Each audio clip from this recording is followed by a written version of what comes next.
Badis, kembali lagi bersama kami di Live Motion. Love your life. Di segmen sebelumnya, kita udah membahas tentang dampak lingkungan yang negatif. Bener banget, Kak. Di segmen kali ini, kita bakalan bahas apa ya? Penasaran kan? Kali ini kita bakal bahas tentang tips cara menciptakan lingkungan yang lebih suportif. Wah, betul banget nih, Kak. Kadang kita pengen hidup lebih sehat dan lebih produktif, tapi lingkungan kita malah bikin kita males atau kehilangan motivasi. Nah, bagaimana sih caranya supaya lingkungan hidup kita mendukung kita? Itu yang bakalan kita bahas di segmen kali ini. Bener banget. Karena kalau lingkungannya itu positif, mood kita pasti bawaannya lebih semangat, ceria, dan enjoy. Setuju banget, Kak. Penasaran kan? Gak usah lama-lama. Langsung aja, let's check it out!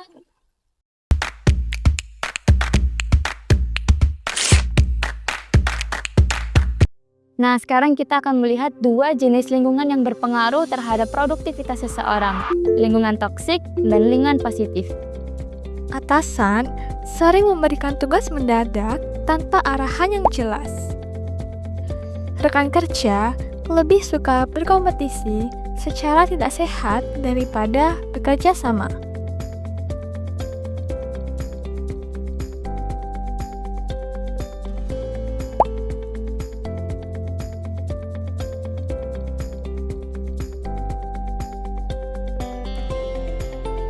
Suasana kerja penuh tekanan dan stres.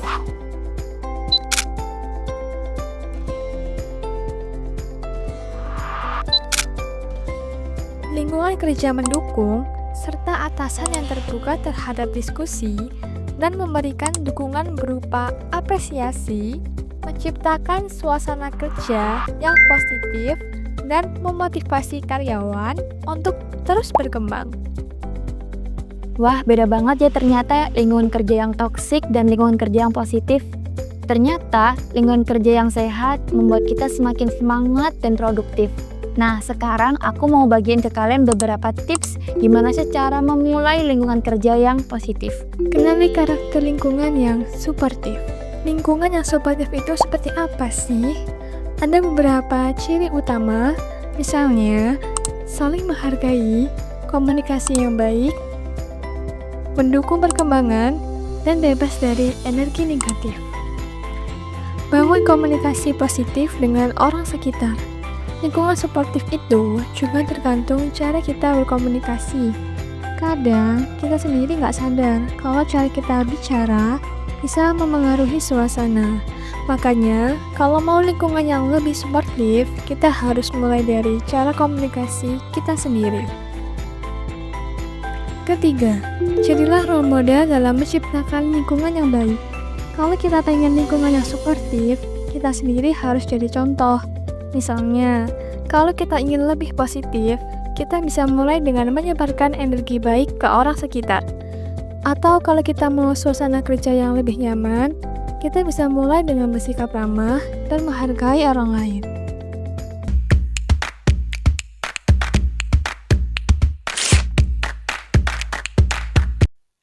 Nah, jadi gimana nih Badis? Setelah kita bahas perbedaan antara lingkungan positif dan negatif, serta tips menciptakan lingkungan yang lebih suportif, sekarang jadi lebih paham kan pentingnya memilih lingkungan yang tepat? Selain itu, Badis juga bisa loh menerapkan tips tadi di kehidupan sehari-hari dan lingkungan sekitar. Bener banget. Yuk mulai sekarang lebih selektif dalam memilih lingkungan, jauhi yang toksik, dan tetap dikelilingi orang-orang yang mendukung kita untuk berkembang. Setuju. Oh iya, gak kerasa nih, kita udah berada di segmen terakhir episode kali ini. Jangan lupa untuk selalu pantengin di episode selanjutnya ya Badis. Sampai jumpa di video selanjutnya, hanya di Live Motion.